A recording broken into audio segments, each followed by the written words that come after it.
And we are talking about the Charlie Sheen escapades tonight. Joining us right now is Juliet Izon, a senior reporter at Life and Style magazine, and they broke the story, by the way. And we have Ed Mineta, an image consultant at the Union Square Agency. Thank you both for being here. Thank you.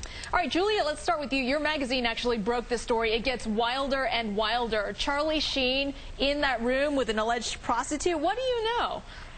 Pretty much what you just said. Unfortunately, he was in New York, spotted with a prostitute while his 2 children slept in the room next door.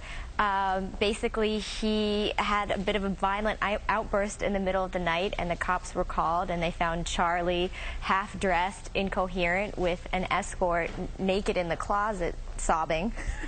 It was quite a scene. Yeah. Ed, let me ask you this. You know, bad boy behavior, you know, it's really nothing new for Charlie Sheen. I mean, in addition to his well-known problems with drugs and alcohols in the past, currently he's also on probation for domestic violence charges. So how does he keep surviving all of this really bad publicity?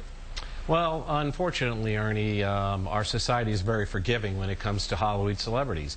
Unlike politicians and athletic stars, we seem to view them in the role they play on television and kind of separate that out from who they really are as human beings.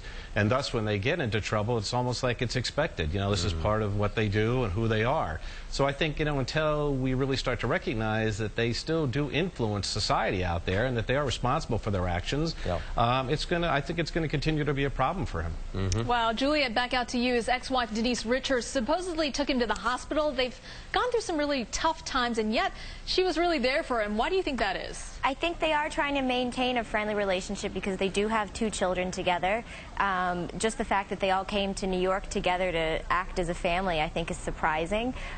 Definitely with his behavior last night, we're going to have to see if they will remain friends after last night, because he definitely made some bad decisions. You know, Julia, I'm going to go back to Ed for a moment here. He's one of the highest paid actors. We know that in Hollywood. Yet some are saying that he is sort of the male version of Lindsay Lohan, except that he's been doing this for much longer.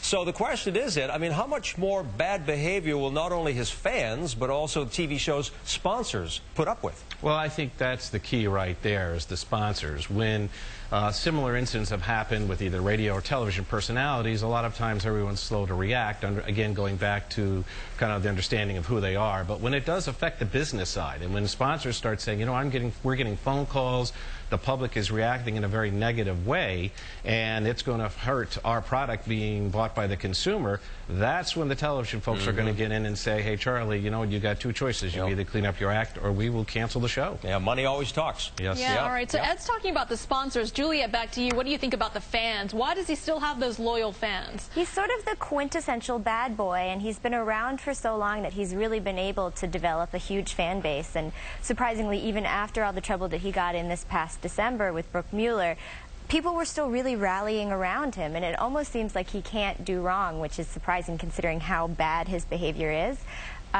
So as much as I would think that people won't love him as much after this, we might be surprised to find that many of his fans are still going to stand behind him. Yeah, I'm sure of that. But Ed, I'm going to ask you, you know, you're an image consultant, and you've dealt with agents and managers. Clearly, he needs help. So why isn't someone stepping in here?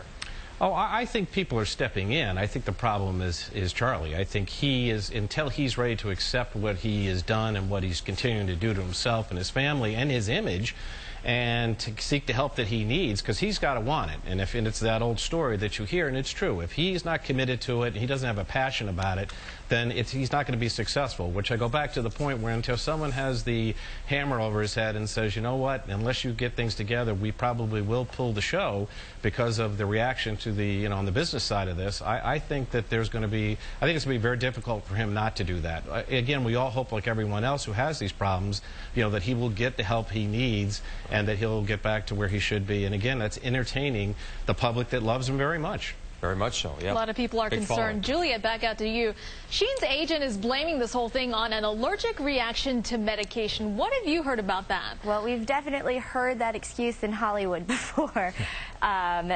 Definitely because he's 8 days away from finishing his probation. It's not going to be good for him if he has any sort of violations that could result in more jail time or a longer probation. It's difficult to say right now what he could have gotten up to, but we're definitely hearing rumors of alcohol, of drugs, of prescription medications, anything like that. Yeah. Well, we're talking about Charlie Sheen's problems, and we want to thank you very much, Juliet Izon and Ed Moneta, for joining us today. You. Thank you both.